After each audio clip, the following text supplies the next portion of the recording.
In this video on femoral hernia, we will find out about its symptoms, diagnosis, danger, treatment, risks and complications, and recovery. In this cartoon of the abdomen with the hip bone over here and the pubis over here, femoral hernia is a weakness just below the ligament that joins these two structures, and it appears as a lump high up in the groin. In this instance, you can see a loop of bowel traversing it, and the problem with this kind of hernia is that it has a very narrow neck. Typically it appears as a lump in the groin.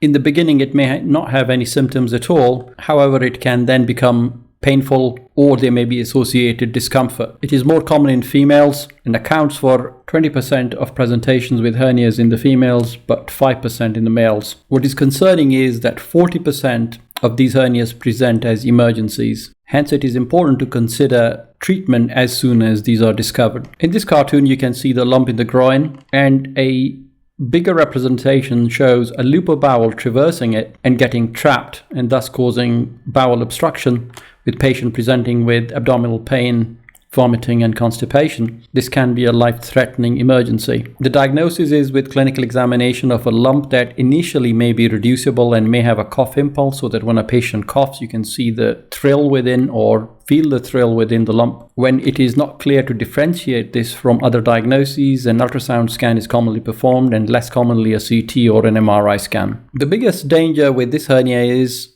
the strangulation, because the bowel or the structures that come through the hernia at the site of weakness, this area called the neck, is very tight indeed, and the structures can easily lose their blood supply and become gangrenous, thus resulting in a catastrophic situation. This incidence increases with age. Treatment is surgery under a general anesthetic. If the patient is operated on electively in a non-emergent situation, then removing of bowel or performing another procedure is not required. There are two approaches. One is the open approach and the other is laparoscopic or robotic approach. In the open approach, an incision can be made directly on top of the hernia, just below the groin crease. The sac is reduced back and the contents examined, and the area is typically reinforced with a mesh, which is then anchored to the ligament above and below as well as the side, to stop this from happening again. This is called the low approach. There is another open approach called the high approach, where an incision is made higher up in the abdomen, and the sac of the hernia is approached from the above within the abdomen, where the contents are withdrawn, inspected, returned,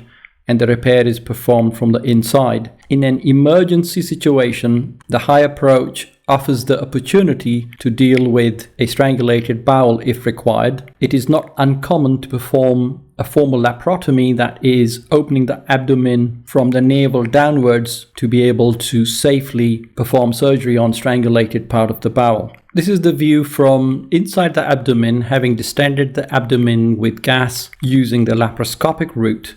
And you can see the hernia or the defect quite clearly visible over here. In this approach, the sac is reduced and pulled back towards the abdomen, and an area is created where a mesh can be inserted, and the mesh is then covered with peritoneum, which is the covering or the lining of the abdomen, to prevent its contact with the bowel. The risks and complications of this operation are related to whether or not this is performed electively or as an emergency. There's a risk of injury to the bowel, other intra-abdominal organs. This vein, called the femoral vein, is in very close proximity, with the risk of injury or narrowing, infection, recurrence, bruising, bleeding, or other risks. Recovery from an elective repair of a femoral hernia is quite quick. Patients can normally go home the same day. They're advised to take painkillers regularly for at least 3 days, as well as manage other symptoms such as constipation and nausea. They're advised not to indulge in strenuous activity for a few weeks. Return to a desk job is possible within 7 to 10 days and sometimes earlier. However, if the operation is performed as an emergency and a part of the bowel has had to be removed and a new joint made, then the recovery can be much longer and requiring several days in the hospital. Full return to work may take several weeks. This completes this brief topic. Like and subscribe. If you have any comments, please do share.